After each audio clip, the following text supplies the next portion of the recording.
And I was only 45 minutes away from home when he called and said, "Yes, I'm alive." So I had that decision. Do I continue another 5 Yeah. hours, or Yeah. do I go home going, "Okay, he's alive"? And there was just something that's like, "No, I need to see him." Welcome to Testimonies of Triumph, where real stories of faith come to life. In each episode, we share powerful testimonies of how God transforms trials into triumphs, bringing hope and redemption to everyday lives. Whether you're seeking encouragement, wisdom, or inspiration, you'll hear how God is working today, turning even the darkest moments into stories of victory. Now, let's dive into today's episode and witness the incredible power of God's grace in action.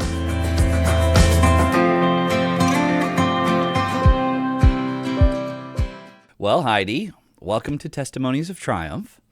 You and I don't know each other. I know a little bit about your story, and when I read your application, your story starts out something like, a friend posted on Facebook, and then it grabbed a hold of me.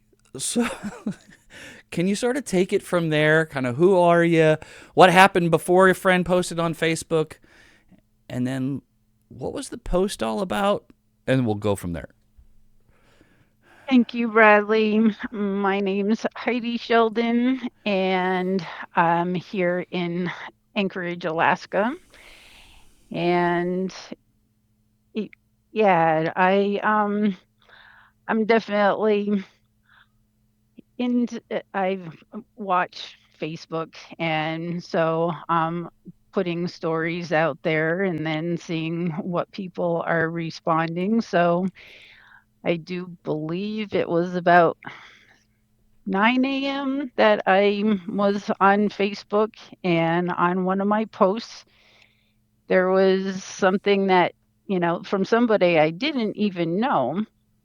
And it was like, okay, I don't want this on my public Yeah. Facebook. One, I didn't want my mom to stumble upon it. Yeah. And it had been a picture of me and my son. And so I knew my mom would look at it if she Sure. saw some new commentary. So Sure. that What was was the how my yeah. morning started. What was the post about? The post was that my son was a person of interest to with Fairbanks police. So before all of this, what was life like for Heidi and the family? So this was January 2022. Yeah. So the world was kind of coming out of COVID and all Yeah. of that upheaval. And so I had been a personal trainer at the box gym, and we learned to pivot from in person to online Zoom. And so I definitely was feeling, I know how to pivot through all of this craziness. Yeah. Um, and not all businesses can do that, and specifically restaurants. Yeah. And so that was my son he had gone through Culinary Institute, and he was actually with a large company, and he actually had gone up from, at the bottom line up to the sous chef, which takes a lot of, you don't just put anybody as that. Yeah. But as COVID happened that winter, um, bef- yeah, I guess it was, when did all that happen? When was It all was a that long time ago. craziness? I tried to block it out. You know, he lost his job basically Yeah, when sure. it all happened. And so we hadn't, and Fairbanks is a 6-hour drive from Anchorage. So it's not like you just go up and, go, what's going on? How you Yeah, handling life? yeah, And not very communicative on the phone. yeah. And so it definitely, I was at that. Previously, I had actually, he did come home for Thanksgiving Okay. before this, and is like, you're not communicative. You're not, this isn't the relationship that I want. Yeah. And so I try to reach out, and I actually did some, what are they called? Wellness checks. I Oh, yeah. I called up there, and he did actually, I was actually driving on my way in January and had put in a wellness call, and the cop said, found him and said, "Call your mother." And I was only 45 minutes away from home when he called and said, "Yes, I'm alive." So I had that decision. Do I continue another 5 Yeah. hours, or Yeah. do I go home going, "Okay, he's alive"? And there was just something that's like, "No, I need to see him. I need to say this communication is not okay." And so I continued on, and I saw him that night. When you saw him that night, we sort of left out a little bit of the detail, and I'm sure the watchers and listeners are trying to wonder, well, what he was a person of interest for what? For murder. Okay.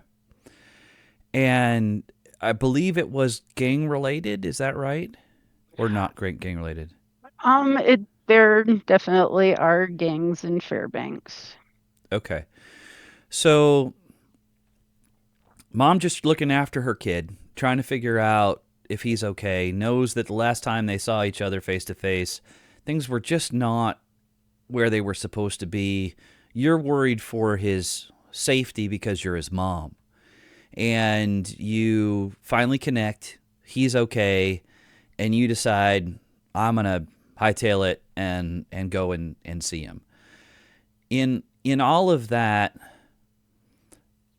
what's going through mom's mind on the way to go see him? Yeah, and there was even a decision, and it's like, all right, I could wait until the end of January. I have this meeting. No, I'm going to blow it off. I'm going to go see him. And it kind of, yeah, going, um, and I had known he kind of had a long-term girlfriend, and that sounded like it was had fallen apart. So I really just wanted to know, what are you doing? You're not cooking. That Yeah. wasn't an option. What have you done instead? Yeah. And what kind of people are you hanging out with? Did you And get any just, good answers? um, it was very evasive. I met him at this house. He was like, "Well, I'm in the process of moving out from there and into here." And when I met up with him, and it's like, "No, we can't take my car because it's all full of stuff, but I'll meet you for breakfast tomorrow." So I had driven 6 hours. I got Yeah. maybe 30 minutes of a conversation. We'll talk at breakfast. And so I go to an Airbnb and, you know, Yeah. m- meet them for breakfast, and they're late. Oh. Man, I'm a dad of adult kids, and I care about them and their safety and everything else, and I can't even imagine knowing kind of how things turned out, I just can't even imagine what it must have felt like to be there trying to connect and get details and try to take care of him, and then maybe not. I'd be, I don't know, I'd be yelling at God a bit. That's just me. It's just me personally. So let me sort of get to part of it. I don't want to take you through all of the pain and agony of the trial and everything else. As I understand it, he was found guilty of something. What was he found guilty of? No, he was not found guilty of anything. He has not been sentenced as of today. Okay, and so has he had a trial yet? No, so he's still in jail without a trial, and he's waiting for a trial. Okay, so rather than talk about any of the details that would be associated with the trial, because that's all stuff that we don't want to talk about, and it's still pending, and who knows what. There's something kind of cool that's happening inside the jail, and something cool happening inside your own life. So through this struggle, tell me a little bit about what's happening with him, and then maybe what the impact has been on you. Yeah, that's God's story Let's talk because about it. I grew up as a Unitarian Universalist. Okay. And so I always knew that there was something bigger than me. I knew I Sure. wasn't always in control, but I did not, through that, you don't say it's God. It's Yeah. there's something out there. And when I actually was married to my son's dad, we did go to church, but it Okay. was if you weren't going to get there on time, then you might not as well go, which is definitely not So my mode. so wait, hold on. Was it the church's attitude? Like if you're not here, if your butt's not in the seat at 10 o'clock, you're not. Oh, it was your husband's or Yes, your. Okay. X. All right. Yes. Okay, your ex. Okay, so It, he he was of the mindset that look, if you didn't get up early enough to be there before the church service starts, we may as well just stay home. Okay, all right. right, I'm with you. So, uh, you know, we did and didn't go to church, and I felt like it was a good community, but Yeah, when we got divorced, then I I wasn't active at the church. sure. So when my son then got picked up, and the two free things that you can always have in a jail cell is a dictionary and a Bible. And they don't count against the 5 books that you can have in your cell at any one time. They Okay. actually dictate how many books you can have. But Yeah. a Bible and a dictionary, those don't No count. penalty. They're free. Yep. And so, you know, when you don't have a lot to read, that is Mm-hmm. what he started to read. Yeah. And so then that became, he was sharing with that. Okay. He was sharing with you, or he was sharing Mhm. with others. He was sharing with you. Um, I know he was sharing with me, Okay. What does and that look like? This is fascinating for me. It's like a role reversal in the sort of spiritual leadership stuff, and it's got to be a humbling experience to go through this as a mom. What does it look like for your son to be able to share what he learned, and what is it about the way he shared it that was impactful? yeah, I think it is yeah, as I think it's like, yeah, that was supposed to be my role to him, That's right. and now he has little else to read, so that's what he's going to share with Yeah. me, and um even from the beginning, it was kind of like, okay, at first, I'm just going to listen. Sure. But then he actually got brought down. So he was in January and then brought down to Anchorage in April. Okay. And that was for his own safety. That's where Yeah. kind of the Okay. gang I see. Okay. stuff Fair enough. that Okay. needed to keep him separate. And so then there's more chaplains and you can ask for Bible studies. So, Yeah. he's always been a ferocious reader. Yeah. And so that's kind of where he went. And it's like, and he actually said, I feel like in seventh grade, I can read all the time. I'm on summer vacation. And he just can, and more books, send me books from It's a great attitude. everybody. Wow. And so he just could ask for all these different Bible studies, and when Yeah. pastors go around, all chaplains go everywhere, and Yeah. so he was able to, slowly read and just became more and more curious, wanting to really know more and more. And then he started hearing, and I had heard in the waiting rooms of this TLC. And it's like, Okay. well, what is TLC? Yeah. And it's officially the Transitional Living Community. Okay. And it's also referred to as the Faith Mod. Oh, okay. And so you have to do an application. And so they actually do an interview, the chaplains interview you to make sure that you really understand just how structured it is and what they expect of you. Yeah.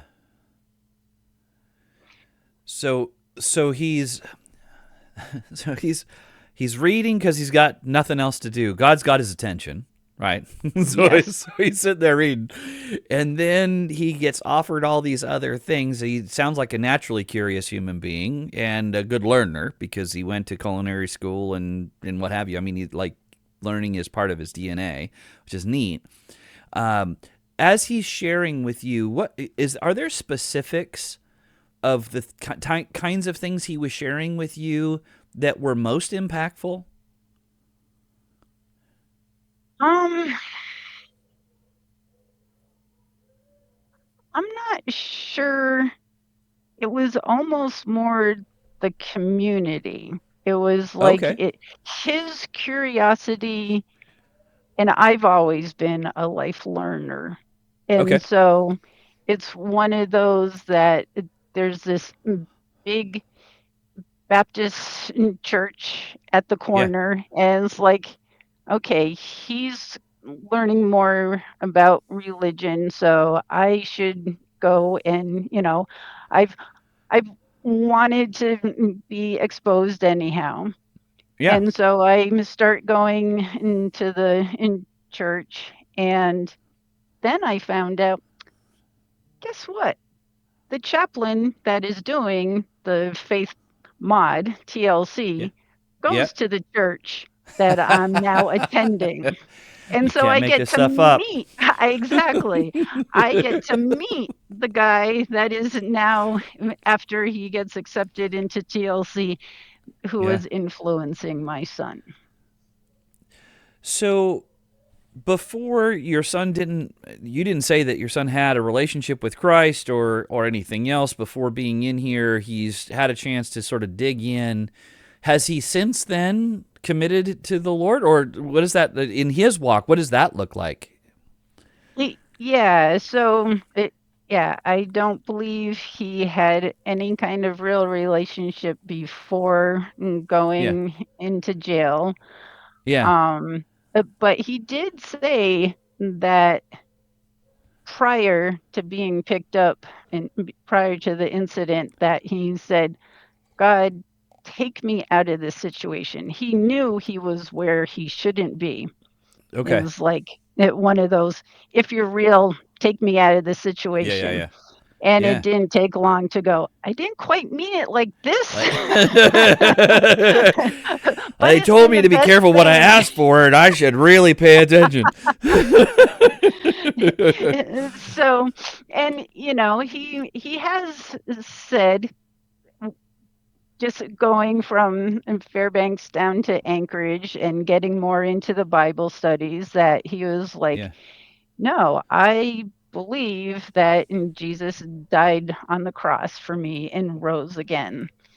Yeah. And but it wasn't until he went to the TLC, and really it's a all day long. They're in the Bible studies. They're also Yeah. into a lot of recovery and trying to figure out, why did you actually get here? Yeah. What is Yeah. some of your past history of why Yeah.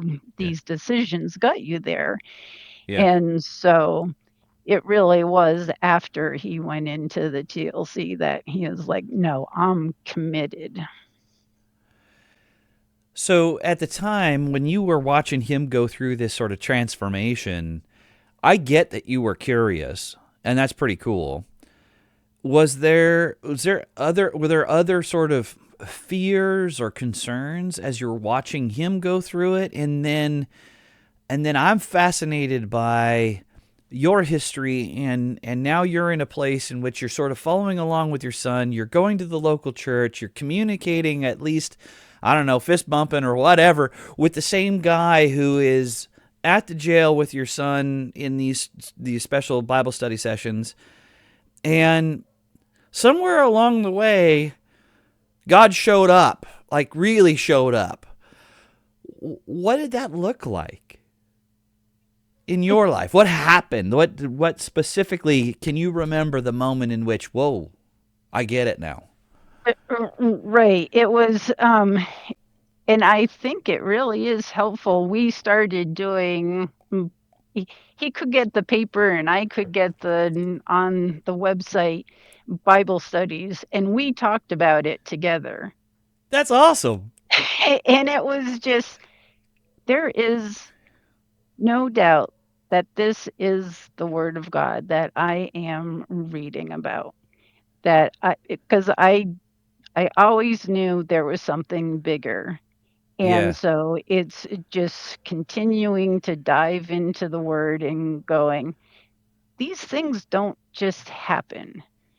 Yeah. And um yeah, and so it was just listening to the pastor at the church, going over the Bible studies with my son, and it just was evident that no, this was Jesus was a real person. He really did die and rise again. And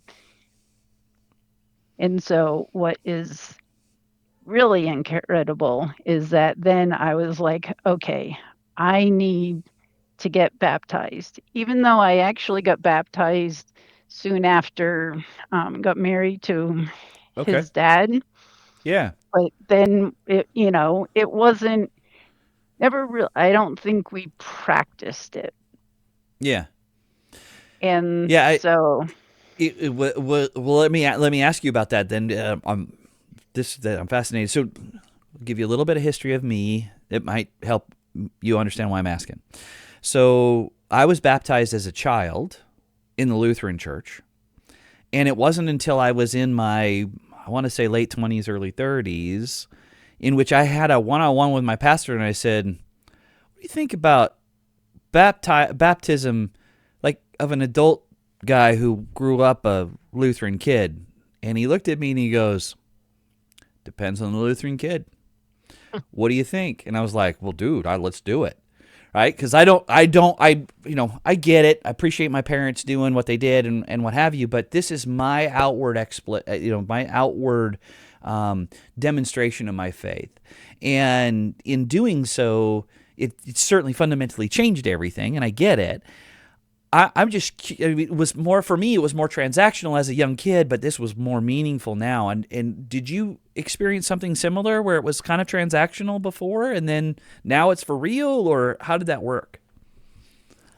Yeah, I think it was more emotional, and this was what marrying into the Oh, okay. family. Okay. Okay. And so it was expected, and I truly thought that I had that relationship, but this is totally different. So let's talk about what's different. Tell me a little bit about what that means, because most people don't. They hear this. We throw this term around. Have relationship with Christ. Kind of flip about it. For you, what does that mean? It, yeah, I used to enjoy having a drink or two every night. Yeah. And after I started really reading the Bible and studying it, not just reading it, but Yeah. studying it, Yeah. I don't even think about it. That that desire is Interesting. gone. Yeah. Cool. Anything else? Um, it, yeah, it the biggest one is probably the shows that come on. Yep. I've left the living room more than once. It You're just censoring because. what you're censoring what you're watching. Is that what you're saying? Mhm. Yeah. Yeah. That's fascinating. And when was it that you were baptized again? November of last year. I So believe November it's of last November year. 5th. Yeah.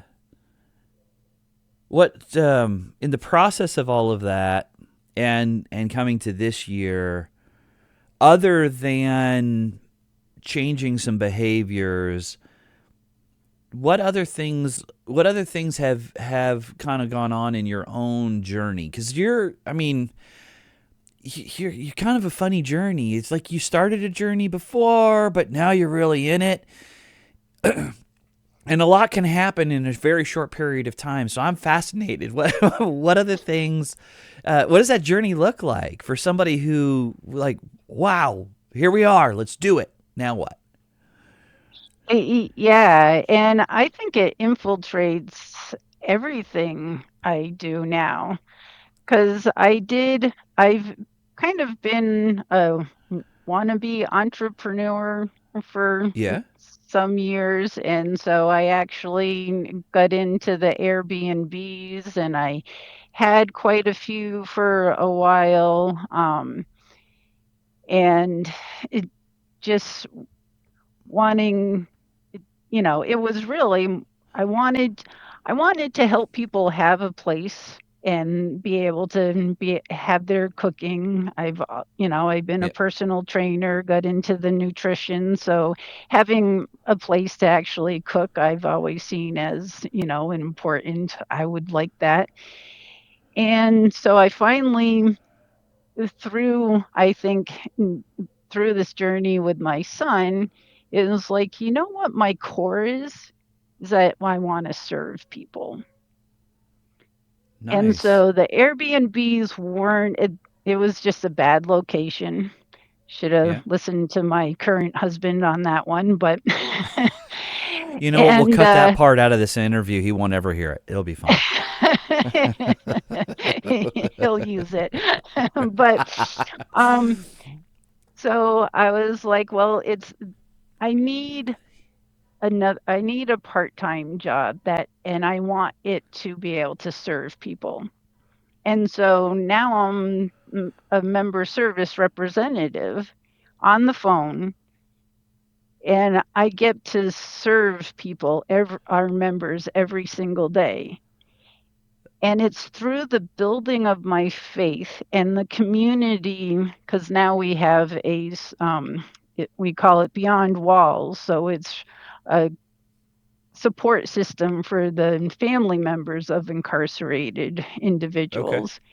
And through that group giving me the strength, now I actually ask, how can I serve you today, to every single member? And before, a Yeah. couple months ago when I didn't feel confident of myself, Yeah. I was like, "Oh, is that too much?" And it's like, "No, that's not too much. That is what I took this job for. How can I serve you?" And now even actually probably the last 3 weeks, I end the conversation because usually you say, "Thanks for calling," or, some Yeah. ending is like, Yeah. "Have a blessed day." I appreciate what it is you're saying. This is fascinating. For me, evangelism is not always in your face. And generally speaking, I personally think those that are beating the Bible over people's heads are chasing people away from church rather than welcoming them. And what you're doing in your walk right now is so encouraging because all you're doing is sharing mercy and grace and you're serving to a point where if people know who you are, they say, "That's awesome. I get it." People who don't know who you are, they get a chance to ask questions. And those questions might be, how is it that you always have this great attitude? How is it that even if I'm angry when I first pick up the phone and I'm asking for your help, that at the end you say that you wish me a blessed day and you're authentic with it. You're not just, it's not a throwaway line for you. You really mean it. And those are the kinds of things I think that we get a chance to do every day in our interaction with others that show that we have a relationship with Christ and that we've been transformed. And I'm hoping that you're encouraged by that and that you don't have to do all the heavy lifting yourself. The Holy Spirit will do the rest. You just show up. You be obedient, you show up, you reflect the grace that you've received, and all of a sudden, other folks are going to go, that Heidi, she's different. I'm really interested. Why are you different, Heidi? And you get a chance to tell them. And you've Yeah. been through some really tough times in order to get to this spot. So as you look forward 5, 10, or even more years, do you feel like there's a call on your life right now? Or do you feel like maybe you're still young in your journey enough where you're just trying to get it all in and you have some hopes and dreams? Or kind of what does that look like for you over the next number of years? Yeah, I definitely feel, I I do feel that I'll continue with the member services just because it is. I get to serve people every single day. And through the Beyond Walls, we just had a conversation last night, and it's like, okay, this is a local group, but we have 13 jails throughout Alaska. And Okay. there's all these hurting people of Yeah. incarcerated people. Yeah. Do we go and open it up to Zoom? Oh, And wow. there's plus and minuses Sure. because we Yeah, sure. know that, in person, it's it's secure. Better. This is our safe place. What Yep. happens when you bring in somebody from Zoom? So Yeah. one idea was like, well, maybe we'll have a breakout and you guys can go into a separate room and just do Zoom. And it's like, that I could lead. Yeah. That's awesome. I appreciate the pain that you're talking about. I in doing these podcasts, I have so many applications of so many people who hurt. And if it's any encouragement to you, the more of us who could love on one another and help them through the tough times, even if it's just camaraderie and sitting with them in their darkest hours, to know that they're not alone is a very powerful thing. And it's fun for me to see. I'm sure that other people who are going to be watching this and seeing this, it's going to be fun for them to see what God has done in your life. And I'm convinced that God is very active in both yours and your son's life. if you had to give some bit of advice to someone who grew up with a not so strong Christian background, that has been in and out of a faith structure of some sort, just mostly out of obligation or out of a sort of a process in relationships and other things, what advice would you give them that would provide them hope?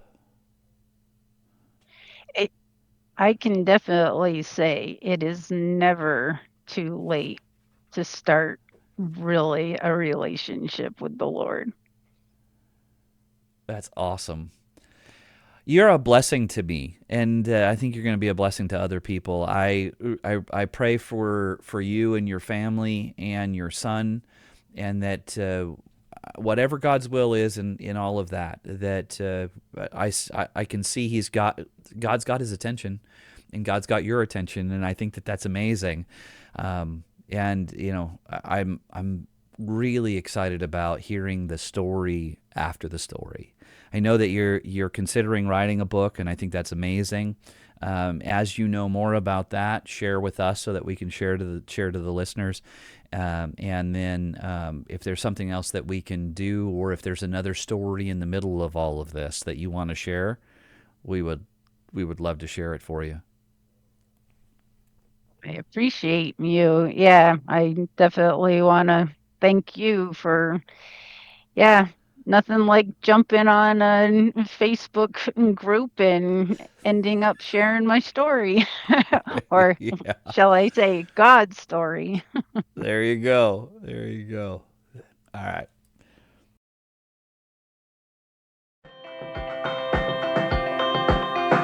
Thank you for joining us on Testimonies of Triumph. We hope today's story inspired and encouraged you to see God's hand at work in your life. A special thank you to our amazing engineers and production team at Waldrop Communications for making this show possible. Until next time, keep walking in faith, and remember, God's grace is with you every step of the way.